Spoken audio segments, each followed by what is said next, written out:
নির্বাচন যত দেরিতে হবে তত ঘোলা পানিতে মাছ শিকারের চেষ্টা করা হবে। তারেক রহমানকে লিখিতভাবে জবান দিয়েছে বর্তমান অন্তর্বর্তীকালীন সরকার যে আগামী ফেব্রুয়ারি মাসেই নির্বাচন হবে। আজ একটি নতুন দল আছে যারা নিজেরাই কি বলে নিজেরাই বোঝে না। আর এদেশে আরেকটি দল আছে যারা সবসময় জনগণের বিপক্ষে দাঁড়িয়েছে। 1971 সালে একবার এদেশের বিপক্ষে দাঁড়িয়েছে, তার জন্য তারা এখনো জাতির কাছে ক্ষমা চায়নি।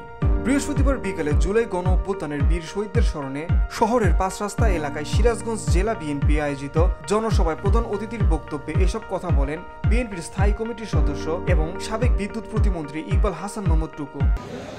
বেগম জিয়া 3 বারের প্রধানমন্ত্রী নির্বাচন করেই হয়েছে, সুতরাং আমরা নির্বাচনে বিশ্বাস করি, জনগণের রায়ে বিশ্বাস করি এবং জনগণকে নিয়েই আমরা চলতে চাই। আপনারা আল্লাহর ভক্তে, আপনারা তো আল্লাহর ধর্ম বিক্রি করেন, আল্লাহর ধর্মের কথা বলেন, কিন্তু এক এক সময় এক এক কথা বলে মুনাফিকি করেন না। যেটা বলার সেটাই বলবে, যেটা হওয়ার সেটাই বলবে। তিনি বলেন একটি দেশের স্বাধীনতা একবারই হয়, যে স্বাধীনতা আমাদের একটি দেশ দিয়েছে। আর জুলাই আন্দোলনের মধ্য দিয়ে দ্বিতীয় স্বাধীনতা পাওয়া যায়নি, বরং দেশকে রাহুমুক্ত করা হয়েছে। এ সময় তিনি আগামী নির্বাচনে পিআর পদ্ধতি নিয়ে বলেন, পিআর কি এদেশের মানুষ তা বোঝে না। ভোট দিবে একজনকে আর নেতা হবে মালদ্বীপ থেকে, এমন পদ্ধতি বাংলাদেশের মানুষ চায় না। এ সময় তিনি আরো বলেন, এদেশে হিন্দুরা যদি নির্যাতিত হয় তাহলে আওয়ামী লীগ আমলে বেশি হয়েছে। হিন্দুদের অত্যাচার আওয়ামী লীগ করে, বিএনপি নয়। এই সিরাজগঞ্জে হিন্দুদের বেশিরভাগ সম্পত্তি আওয়ামী লীগ দখল করেছে। যে হিন্দুরা আওয়ামী লীগকে ভোট দেয়, হিন্দু মানে আওয়ামী লীগ। আমি কিন্তু কোনোদিনও বিশ্বাস করি না হিন্দু মাত্রা আওয়ামী লীগ। আমি হিন্দুদের সবাই অনেক মিটিংয়ে বলেছি যে আমি এটা বিশ্বাস করি না। হয়তো আমার এটা ব্যর্থতা, আমার দলের ব্যর্থতা, আপনাদের মন জয় করতে পারি, কিন্তু অবশ্যই আমরা আপনাদের মনের জয় করে আপনাদের ভোট আমরা নেব। আপনার এই 5 তারিখের পরে, এই 5 তারিখের পরে আমার হিন্দু ভাইরা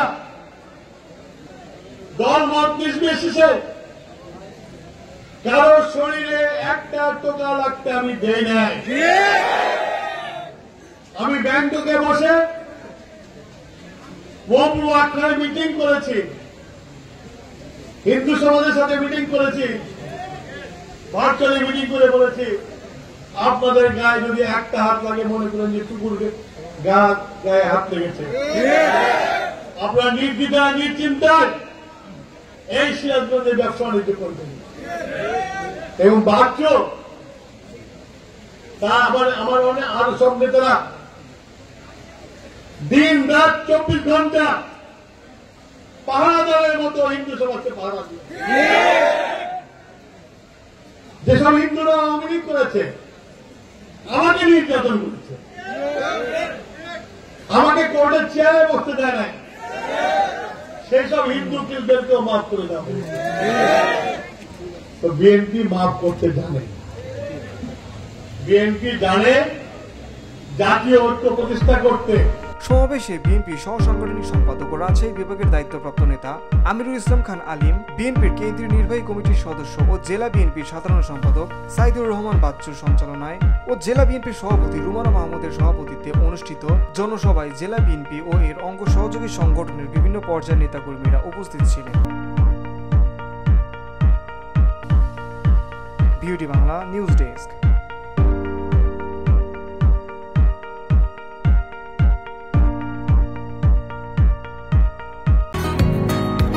বসুন্ধরা, উত্তরা, বনশ্রী, কুড়িল ও বাড্ডা সহ রাজধানীর বিভিন্ন স্থানে অভিজাত ও অত্যাধুনিক মানের ফ্ল্যাট কেনার এক নির্ভরযোগ্য প্রতিষ্ঠান প্লেজেন্ট প্রপার্টিজ লিমিটেড। তাই আপনার স্বপ্নের আবাসনের জন্য আজই যোগাযোগ করুন। Pleasant properties limited, where destiny matches eventually.